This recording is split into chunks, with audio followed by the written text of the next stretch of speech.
Olá, bem-vindos de volta, especialistas dos padrões web. Nós já estamos chegando perto do final do curso, pessoal. E nesta aula, nós vamos começar a aprender sobre posicionamento com CSS. Nós vamos ver aqui como posicionar os elementos em uma página usando as propriedades aqui position, float e z-index, que vocês já devem ter ouvido falar. E para começar essa aula, é importante a gente saber que existem aqui três formas de posicionamento aqui, definido pela W3C. Tá? Ela prevê aqui a existência desses três esquemas de posicionamento. O posicionamento normal, que é o que nós já vimos durante todo esse curso. O posicionamento float, que vocês vão aprender daqui a pouco. E o absoluto também. Agora, para entender bem esta aula, nós vamos precisar saber exatamente aqueles conceitos de boxes do tipo bloco e do tipo inline. Então, estes foram conceitos que nós vimos no curso de XHTML. Mas, relembrando rapidamente aqui, né, os elementos de nível de bloco são aqueles elementos div, H1 até o H6, o elemento P de parágrafo, blocote, né, que são elementos que geram no seu posicionamento normal uma quebra de linha acima e abaixo. E nós temos ainda os elementos inline, que, como o próprio nome diz, eles são organizados em linha. Por exemplo, o elemento strong, B, o elemento M de ênfase e a imagem também é considerado um elemento inline. E por que é que nós precisamos conhecer esses elementos? O que é elemento em bloco, o que é elemento inline? Porque isso vai fazer toda a diferença quando nós estivermos estudando o que é o fluxo normal de posicionamento dos elementos. Então, esse fluxo normal ou esquema normal de posicionamento é o esquema padrão, né, de posicionamento aqui do browser.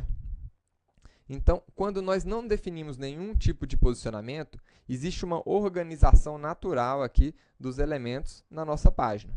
Então, segundo as regras desse esquema, os elementos em nível de bloco, por exemplo, aqui nós temos um H2, H3, um H1 aqui, um parágrafo, né? Esses elementos em nível de bloco são colocados empilhados dentro do elemento que contém ele, no caso aqui a página.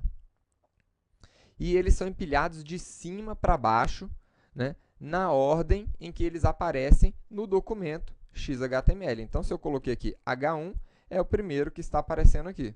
O H3, né, ascensão profissional, é o segundo, e eles vão sendo empilhados um embaixo do outro aqui. Isso é que é chamado fluxo. Então, segundo as regras do nosso fluxo normal, né, cada elemento em bloco é colocado na ordem em que ele aparece na nossa marcação. Cada novo elemento de bloco, ele provoca aqui uma quebra de linha.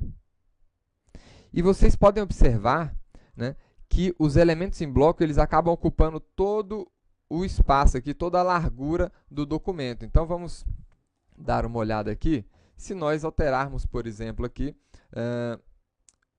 atribuindo uma borda para esses elementos. Então, vou atribuir uma borda aqui para os elementos do tipo H1 e H3.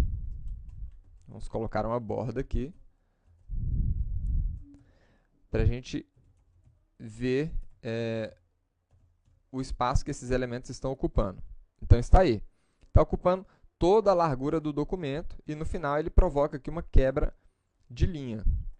Se nós colocarmos aqui no parágrafo também, né, está aí, ocupando todo o espaço. E para o fluxo normal, também existem as regras de disposição dos elementos inline. Então, dentro desses elementos em bloco, nós colocamos aqui uma imagem, que é um elemento inline, um texto, que é um elemento inline, né? Aqui dentro desse texto, nós temos algumas tags spans, que são outros elementos inline, né? E percebam que esses elementos inline, dentro desses elementos em bloco, eles não estão gerando quebras de linha. Então, qual é aqui... quais são as regrinhas, né, de funcionamento aqui do fluxo para os elementos inline?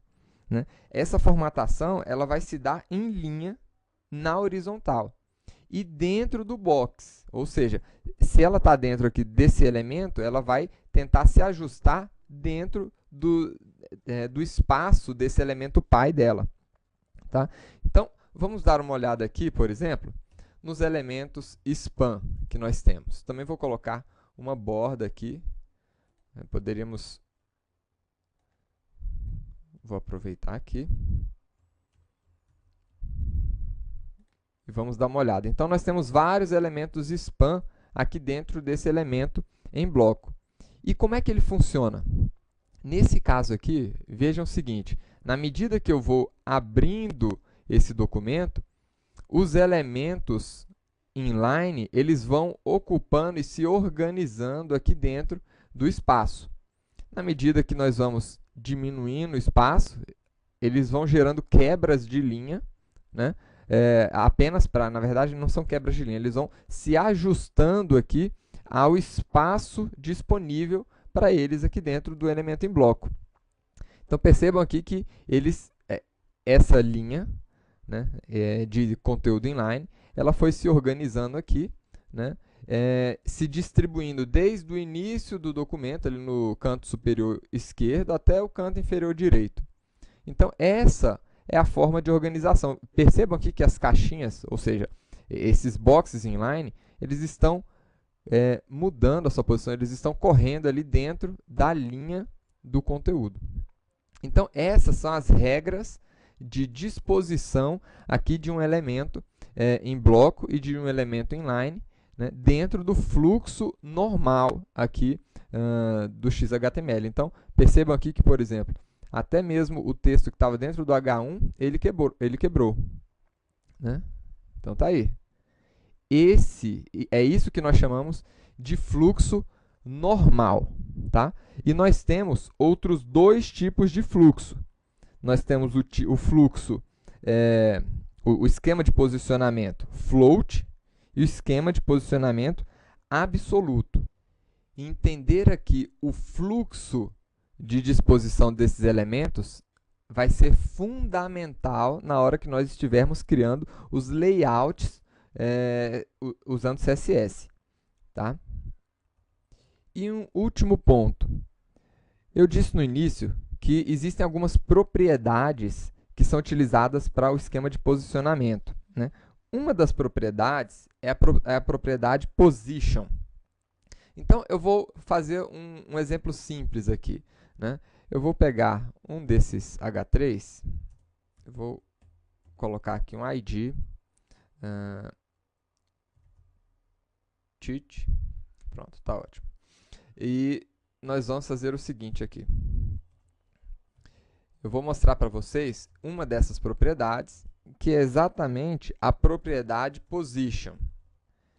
Então, existe uma propriedade position aqui para informar que esses elementos são do tipo fluxo normal. Né? Agora, eu preciso declarar isso? Não. Só a título de curiosidade, né? Nós temos aqui essa propriedade, position static, que é exatamente a propriedade do fluxo normal de apresentação. Né? Essa propriedade aqui, esse valor estático, que é o valor do fluxo normal do documento, né, ele não aceita posicionamento diferente das regras informadas aqui. Então, por exemplo, nós temos aqui alguns atributos, tipo left, né, top, que são aqui propriedades que permitem a gente posicionar elementos, né, fora da sua posição original. Então, eu poderia, por exemplo, informar aqui, colocar aqui 60 pixels à esquerda, né, e 30 pixels abaixo, né, de cima para baixo. Ele não vai surtir efeito nenhum. Por quê? Porque a propriedade, né, o tipo de fluxo normal não aceita essas propriedades. Mas se a gente estivesse trabalhando aqui com